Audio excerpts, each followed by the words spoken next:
और अब अगली लाइन में जो आपको सुनाने जा रहा हूं, अगर आप, मैं फिर से बोल रहा हूं, अगर आप उसे दिल से सुनेंगे तो अगर आपके यहाँ पर पत्थर होगा तो ही वो शांत रहेगा, अगर दिल हुआ तो धड़केगा भी और रोएगा भी।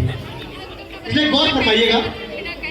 गीता का ज्ञान दिलाने के बाद, शिशुपाल का वध करने के बाद, पांडवों को जिताने के बाद, जरासंध को सजा देने के बाद, पूरी पृथ्वी को सम्मोहित करने के बाद, द्वारकाधीश जब गोकुल पहुंचे तो किसी ने माता राधा से कहा कन्हैया आया है। और तब तक राधा की जो आंखों की शक्ति थी वो थोड़ी छीड़ हो गई थी। तो राधा ने कहा कि आया है, वर्षों से सुनती हूं आया है, लोग कहते हैं पूरी प्रकृति में समाया है।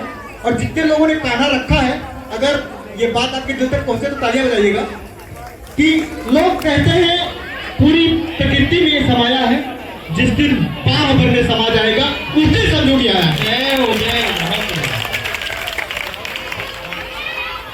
और कन्हैया कन्हैया अपना सारा अस्त्र, सारा शस्त्र, सारी सेना, सारा वैभव, सब कुछ बाहर रखकर माता राधा से मिलने गए। और यहाँ पर जितने भी मेरे भाई लोग हैं, जितने भी शादीशुदा लोग हैं, जितने भी मेरे यार दोस्त हैं, ये आप सब लोगों के लिए है। और आप सब लोगों से मेरी आग्रह भी है, विनती भी है कि आप कितने भी बड़े पद के क्यों ना हो, कितने भी बड़े पैसे वाले क्यों ना हो, लेकिन जब आप प्रेम के कक्ष में जाएं तो सिर्फ आप जाएं। आपकी डिग्री, आपका डेजिग्नेशन, आपकी अचीवमेंट, आपका सक्सेस प्रेम के कक्ष के अंदर नहीं जाना चाहिए। और बात समझिए, ताले लगा सकते हैं आप लोग। बहुत बढ़िया। और फिर जब वो पहुंचते हैं तो राधा जी ने कृष्ण को, पहले कृष्ण के सर को छुआ, उनको लगा मोर पंख आएगा। बहुत बहुत सुनिए, मजा आएगा आपको। उनको लगा मोर पंख आएगा, लेकिन मोर पंख तो आया नहीं, मुकुट आया जिसमें कांच की और हीरे जवाहरात के नग जड़े हुए थे। राधा की उंगलियां छिल गई, राधा के मुंह से कड़ाह निकल गई। फिर राधा ने कृष्ण का हथेली पकड़ा, सोचा कि कृष्ण के हाथ में बांसुरी आएगी, लेकिन लगातार कंटिन्यूस तर्जनी उंगलियों में चक्र पकड़ने की वजह से उन्हें उनकी तर्जनी में गड्ढे होने का निशान प्रतीत हुआ। फिर राधा ने कृष्ण के ऊपर हाथ फेरा, उन्हें लगा कि पीतांबर आएगा, लेकिन पीतांबर नहीं आया, क्योंकि वो द्वारकाधीश हो चुके थे। उनके ऊपर वो राजाओं का वस्त्र था जिसमें कांच के खांचे लगे हुए थे, तो उसकी वजह से उनकी उंगलियां फिर से छिल गई और उन पे आग निकली।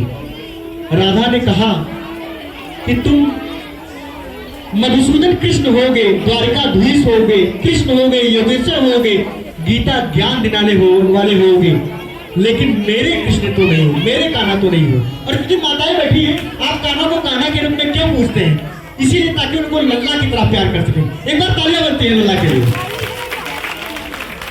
और फिर ये, अब मैं फिर अपने सारे दोस्तों को बोलूंगा, सारे भाइयों को बोलूंगा, जितने भी लोग हैं, कि जब हम आप किसी मुकाम पर पहुंच जाते हैं, संघर्ष करते करते, कोशिश करते करते, तो यह हर उस कृष्ण की शिकायत राधा के लिए।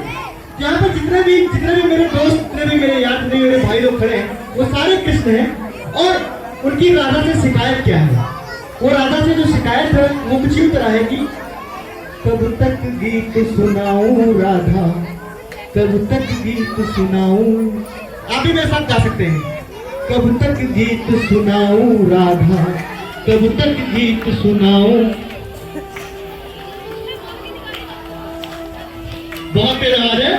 मथुरा छूटी छूटी द्वारिका, इंद्रप्रस्थ ठुकराऊं। मथुरा छूटी छूटी द्वारिका, इंद्रप्रस्थ ठुकराऊं। बंसी छूटी गोकुल छूटा, कब तक चक्र उठाऊं। और मैं आपको फिर ले सकता हूँ, फिर सितंबर जो आने वाला है। और अगर आपको लाइन सुनना है तो हमें पड़ेगा। पिछले जन्म जानकी तुझ बिन, पिछले जन्म जानकी तुझ बिन, जैसे तैसे बीता।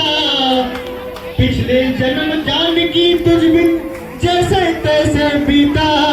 महासमर में रीता रीता, कब तक गाऊं गीता।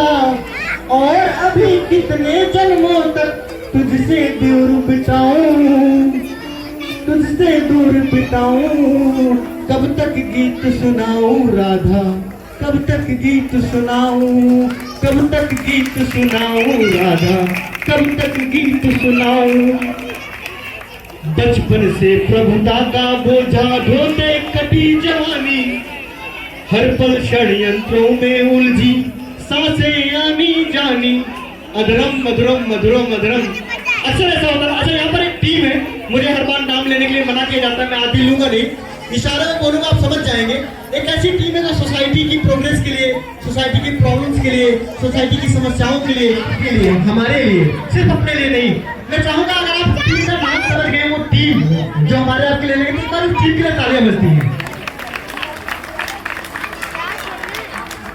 बचपन से प्रभुता का बोझा ढोते कटी जवानी, हर पल षड्यंत्रों में सांसें उलझी आनी जानी।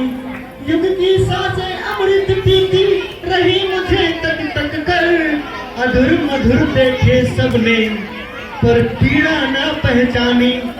इस पीड़ा को यार सुदामा, इस पीड़ा को यार सुदामा, सारे लोग बोलिए, इस पीड़ा को यार सुदामा,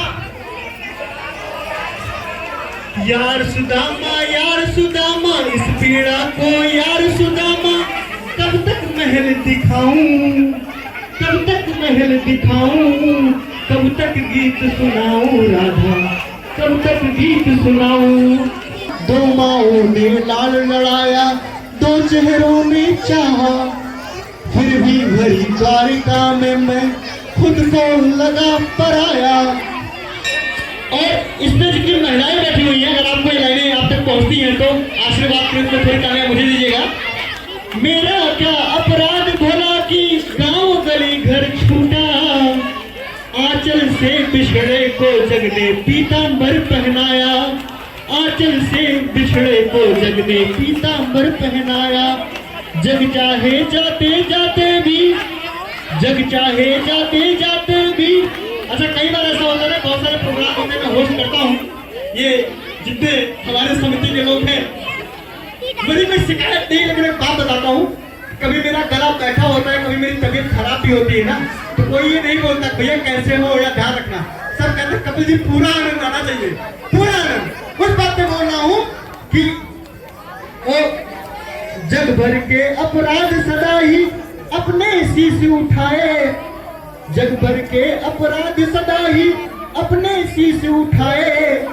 और जो टीम की बात कर रहा था, कुछ लोग उस टीम के अगेंस्ट में रहते हैं, लेकिन फायदा सब उठाते हैं। और अगर आपको अगेंस्ट में आते उनके नेता ने बताइएगा कि रस का माखन सबने चाखा, रस का माखन सबने चाखा, चोर हम ही कहलाए, रस का माखन सबने चाखा, चोर हम ही कहलाए। युग के दुर्योधन को जब जब अहंकार ने कुचला, दुनिया जीती। और इसके बाद टीम की बुराई की, फायदा ले लिया, उसके बाद क्या हुआ, अब फिर समझ गए तो दुनिया जीती गांधारी के शाप हमी ने खाए, दुनिया जीती और गांधारी के शाप हमी ने खाए।